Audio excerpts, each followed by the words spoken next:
Дали Сокол работел по насока на СДС, па затоа молчи Филипче и не смее да се одгради. Се плашили СДС и Венко Филипче од Филип Андонов Сокол и тоа што тој може да каже пред органите на прогонот.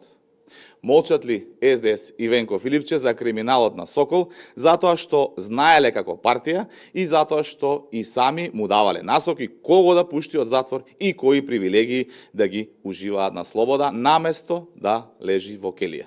Дали молкот во СДС е всушност страв што се може да каже Сокол?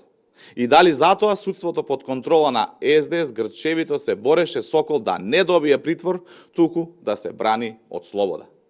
Што знае Сокол, што СДС и Филипче толку ги плаши? Чии насоки спроведувал Сокол кога шетал криминалци низ Скопје наместо да ги затвори во келија? СДС да излезе и да каже или да се огради од Сокол веднаш.